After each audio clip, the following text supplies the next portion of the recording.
Hello friends, कैसे हैं आप सब। आशा करता हूँ बहुत अच्छे होंगे। लाएं एक और नई वीडियो जो कि बहुत इंपॉर्टेंट होने वाली है। अगर आप बहुत ज़्यादा एक चीज़ को लेके कंफ्यूज रहते हैं, वो आज का जो टॉपिक है कि हमें फ्रिज या एसी में स्टेबलाइज़र लगाना चाहिए कि नहीं लगाना चाहिए, आज इसी पर हम पूरी बात करेंगे। और वीडियो ज़्यादा लंबी नहीं करेंगे, वीडियो पूरी देखिएगा, आपको ये जो कंफ्यूजन है ये दूर हो जाएगी। मेरा नाम है हरिओम गोस्वामी, आप देख रहे हैं ऑल इन्फॉर्मेशन। तो चलिए स्टार्ट करते हैं इस वीडियो को।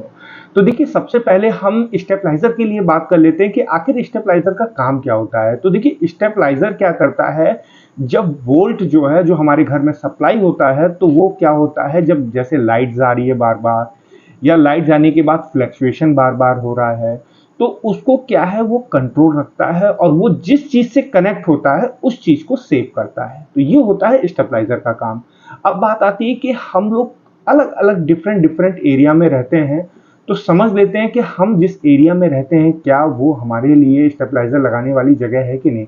तो इसको दो तरीके से समझते हैं। देखिए, पहला हम बात करेंगे जो कुछ ऐसी जगह हैं जैसे गांव क्षेत्र है या कुछ ऐसे भी शहर हैं जहां पावर जो है लाइट का, वो 24 घंटे में 7 से 8 बार उसकी लाइट कटती है, बार बार आती है जाती है और वहाँ पे कहीं ना कहीं फ्लक्चुएशन है। तो वहाँ पर आपको अपने फ्रिज में या एसी यूज कर रहे हैं वहाँ पे स्टेबलाइजर लगाना है।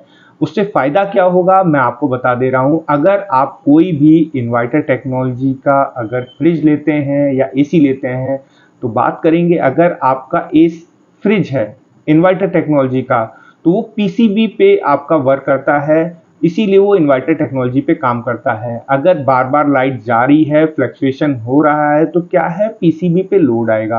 और जब पीसीबी पे लोड आएगा तो क्या है कि वो पीसीबी आपकी जल्दी खराब हो जाएगी। और पीसीबी की कीमत जो है, अगर एक सिंगल डोर आपने अच्छे से अच्छा सिंगल डोर ले रखा है, वो इन्वर्टर टेक्नोलॉजी का है, तो उस पीसीबी की कीमत होती है 5 से 6 हज़ार रुपए। और एसी की बात कर लेते हैं, अगर एसी आप यूज कर रहे हैं, इन्वर्टर टेक्नोलॉजी का यूज कर रहे हैं, तो एसी की पीसीबी 12 से 13 हज़ार की आती है। तो यहाँ पे अब बात करते हैं कि स्टेबलाइजर कितने का पड़ेगा। तो स्टेबलाइजर का जो प्राइस है अच्छे से अच्छा 2500 से 3000 से स्टार्ट हो जाता है। तो देखिए, ये एक कम प्राइस का है। और जहां पे लाइट बार बार दिक्कत दे रही है, तो आपको इन दोनों में ये चीज कनेक्ट करना बहुत जरूरी है जब आपका स्टेबलाइजर रहेगा।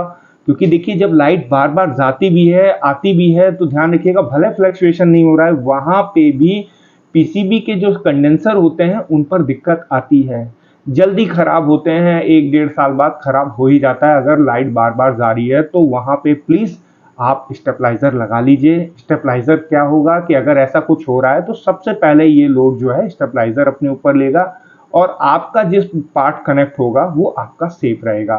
तो ज्यादा कीमत भी नहीं है। और प्रोडक्ट अगर खराब हो जाता है तो वहां पे आप ज्यादा कॉस्टिंग लगाते हैं, बनता है, फिर वो उस कंडीशन में चलता है कि नहीं चलता है ये भी डिपेंड नहीं करता है।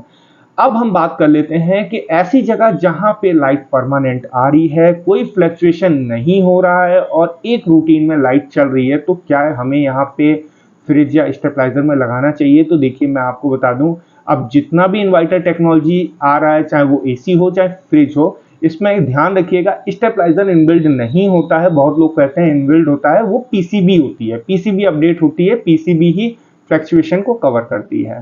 तो अगर लाइट वहां ठीक आ रही है, अच्छी आ रही है, तो बहुत ज्यादा जरूरत नहीं है वहां पे आपको स्टेबलाइजर लगाने की, अगर लाइट सही तरीके से आ रही है। तो इस चीज का ध्यान रखिएगा कि अगर लाइट का बार बार आना जाना हो रहा है और फ्लक्चुएशन आपके हिसाब से हो रहा है, तो बिल्कुल आप स्टेबलाइजर लगा लीजिएगा।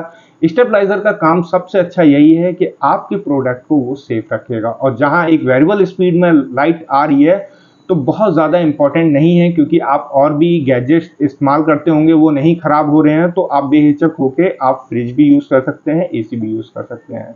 तो देखिए, ये था आपका डाउट, क्या हमें एसी में या फ्रिज में स्टेबलाइजर लगाना चाहिए कि नहीं लगाना चाहिए। तो ये एकदम क्लियर है।